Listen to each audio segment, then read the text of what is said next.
jonction de la verdoyante Normandie et de la magnifique baie de Somme, la ville du vous charmera par sa richesse patrimoniale et par ses espaces de verdure. Idéalement situé à 3 km de la mer.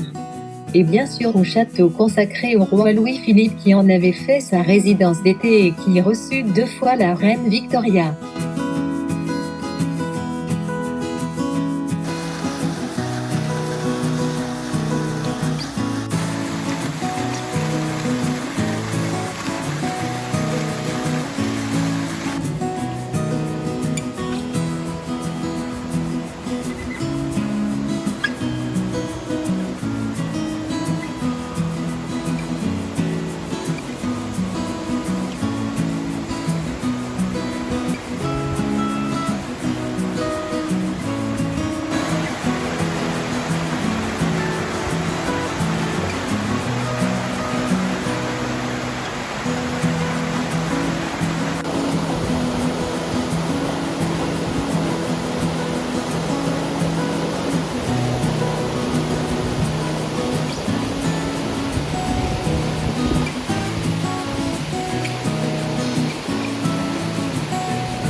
Alors, le verre, à la base, qu'est-ce que c'est?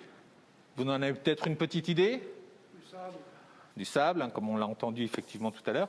Donc du sable, environ 70% de sable, de la soude, à l'époque donc on utilisait le fameux natron, et de la chaux, du calcaire. Pour pouvoir fusionner nos éléments en verre, il faut monter à une température très importante, hein, plus de 1500 degrés. La canne à souffler est réellement la baguette magique des verriers.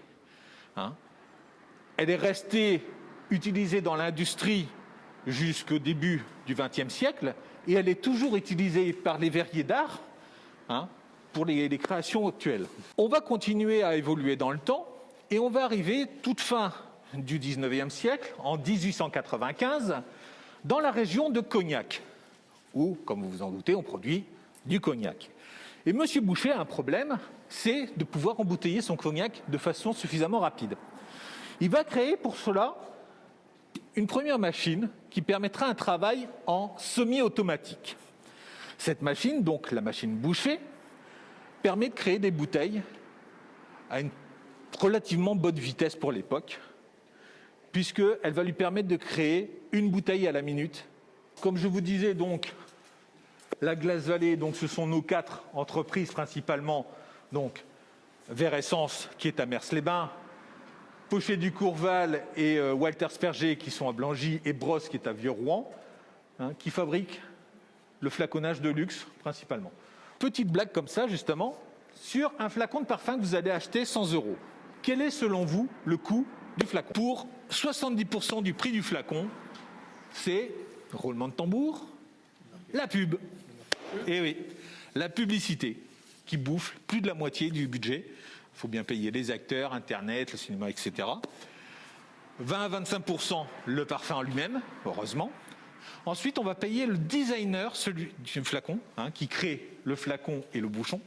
Ensuite, on va payer le bouchon, qui nécessite aussi beaucoup de travail.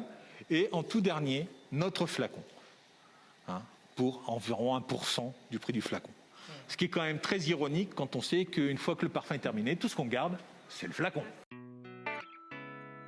Mers-les-Bains est une charmante station balnéaire qui a su garder tout son cachet de la période des bains de mer, avec ses villas Belle Époque et Art Nouveau qui s'alignent le long de l'esplanade, face à la plage.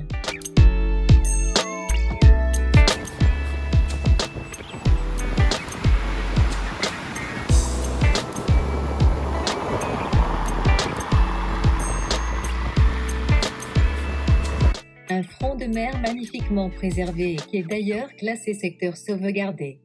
Outre ce merveilleux patrimoine balnéaire, la station est dotée de belles falaises blanches.